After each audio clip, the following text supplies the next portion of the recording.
সুপ্রিয় দর্শক, আসসালামু আলাইকুম। রিতাস কিচেন থেকে আপনাদেরকে স্বাগত জানাচ্ছি।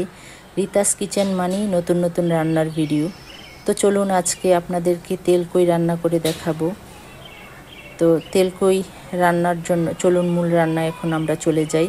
তেলকই রান্নার জন্য আমি এখানে 4টা কই মাছ নিয়েছি। এর মধ্যে হলুদ লবণ পরিমাণ মতো দিয়ে মাছগুলিকে ভালো করে মেখে এক সাইডে 10 মিনিটের জন্য রেখে দিব।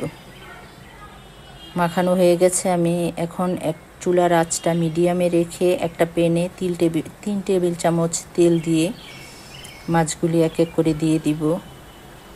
মাছের এক পিঠ যখন হয়ে যাবে উল্টে দিব আমি।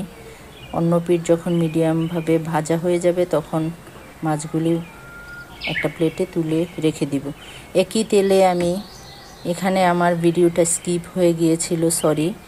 তো এখানে আমি একই তেলে আমি 2 টেবিল চামচ দিয়েছি পেঁয়াজ বাটা, 2 টেবিল চামচ এখানে টমেটো পিউরি, 1 চা চামচ আদা বাটা, 1 চা চামচ রসুন বাটা, 1.5 চা চামচ মরিচ গুঁড়া, হলুদ গুঁড়া 1 চা চামচ, আর এখানে দিয়েছিলাম আমি ধনিয়া গুঁড়া 1 চা চামচ, জিরা গুঁড়া 1 চা চামচ দিয়ে মশলার সাথে ভালোভাবে কষিয়ে নিব। একটু সামান্য পানি দিয়ে দিব, সামান্য গরম পানি দিয়ে মশলাটা ভালোভাবে কষাবো। ভালোভাবে যদি মশলা না কষে তাহলে পেঁয়াজের কাঁচা গন্ধ থেকে যায়। যেহেতু তেলকই তাই এর মধ্যে আমি আরও মশলায় 2 টেবিল চামচ তেল এড করেছি। আমার মশলা কষানো হয়ে গেছে। আমি এর মধ্যে 1.5 কাপ গরম পানি দিয়ে দিব। গরম পানি দিলে যে কোনো রান্নায় স্বাদটা ভালো আসে, পানসে লাগে না। তো সবসময় আপনারা ট্রাই করবেন গরম পানি দেওয়ার জন্য। তো 1.5 কাপ গরম পানি দিয়ে এখানে আমি মাছগুলি এক এক করে দিয়ে দিব। এখন ঢাকনা দিয়ে ঢেকে আমি 4 মিনিট রান্না করব। যখন 4 মিনিট হয়ে যাবে ঢাকনা খুলে মাছগুলি অন্য পিঠ উল্টে দিব।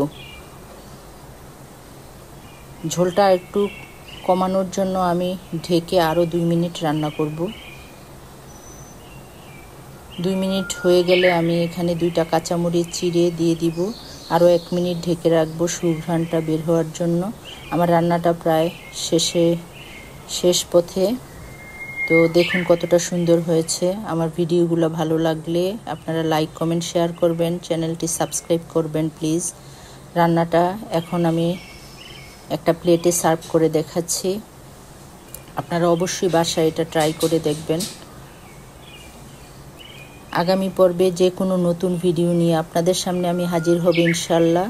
সে পর্যন্ত আপনারা ভালো থাকবেন, সুস্থ থাকবেন, আমার জন্য দোয়া করবেন।